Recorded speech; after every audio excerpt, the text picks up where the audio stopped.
Започвам да записвам с неголяма амбиция, но идеята е да...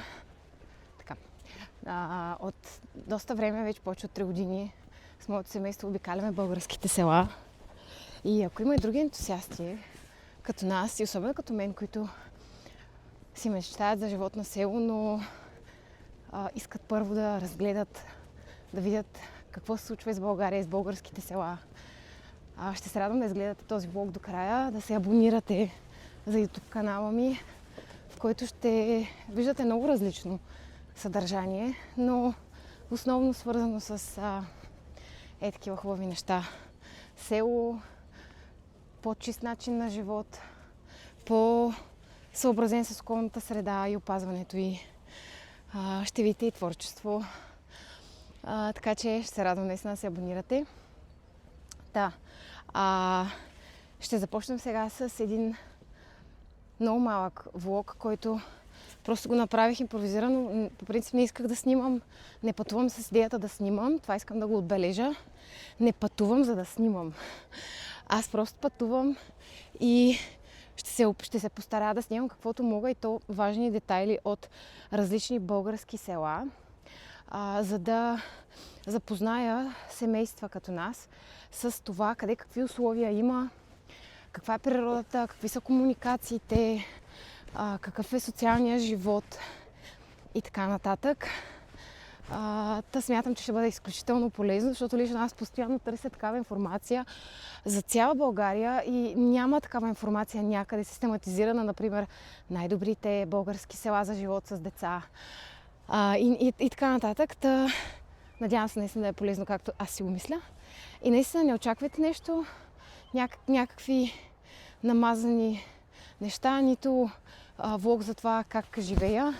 Това категорично няма да го видите при мен. Не е лайфстайл влог, насочен към моя живот. По-скоро споделяне на някакви принципи, идеологии, и българските села ви очакват.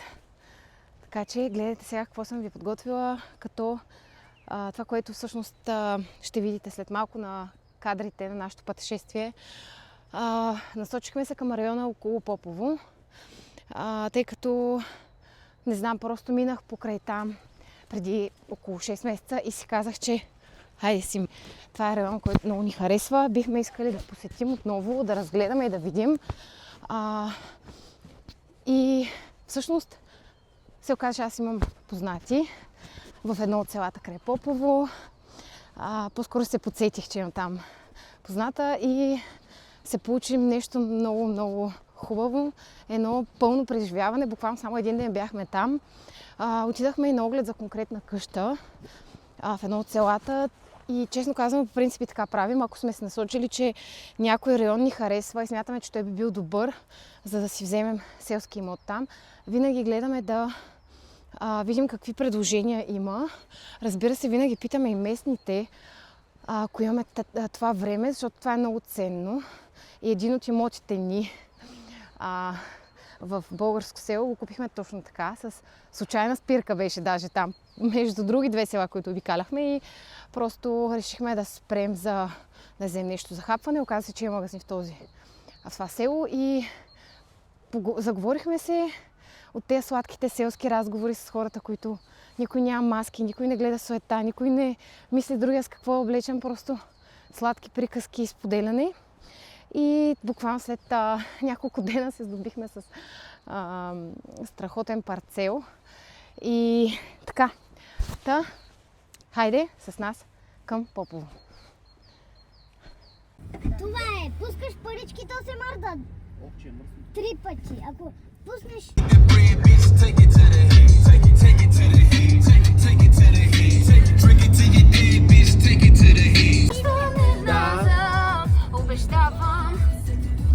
И нека красотата започне сега. Не знам защо толкова дълго време чакахме да отскочим до Попово и да разгледаме този район, но лично аз просто се омагьосах. Природата е с леки възвишения, има гори, а селата са толкова китни, приветливи и подредени. Всъщност, нашата позната ни покани в училището, в което тя е преподавател. Децата ни бяха изключително гладни, когато пристигнахме и питахме откъде може да си вземем нещо за хапване. Но те бяха толкова мили и ни поръчаха храна от местно заведение. Нахранихме се изключително вкусно. Това, което се откри пред нас, това, което се случва в това селско училище край Попово, буквално ме остави без думи. Аз просто слушах разказа на директорката и на моята позната, която е учителка в това училище. Как те двете пишат европроектите, реализират ги, оползотворяват всяко средство точно така, че да направят една оптимална среда за децата, които учат в това училище.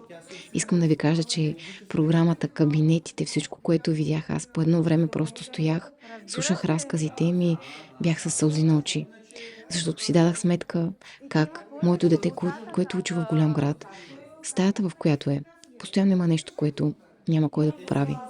Като цяло средата и обстановката, дори програмата, която е за децата. Децата дори нямат дишане на чист въздух навън. Те стоят цял ден в едни стаи и учат. А тук в селското училище имат разнообразни извънкласни занимания. След 3:30 децата имат поне час и половина, в който играят свободно. Малко лирическо отклонение с терличките, които моята позната ни беше изплела буквално за 2 дни, след като си оговорихме среща да се видим. Но, мили хора, искам да ви дам една тема за размисъл. Дали държавата е виновна цялостно? Или всеки един човек, който е част от нея? Защото, щом 2 дами в едно село, до малък български град, могат и успяват да създадат едно от най-красивите училища, които има в България. Казвам това абсолютно отговорно. То дали не може България да бъде една много по-различна страна? Може би зависи от всеки един от нас. Надявам се влогът да ви е бил интересен и полезен и съвсем скоро ще качим и втори влог, тъй като имахме възможността да попътуваме и да обиколим доста български села, някои от които дори не съм подозирала, че съществуват. Абонирайте се за канала и гледайте и следващото ни видео. Благодаря за вниманието!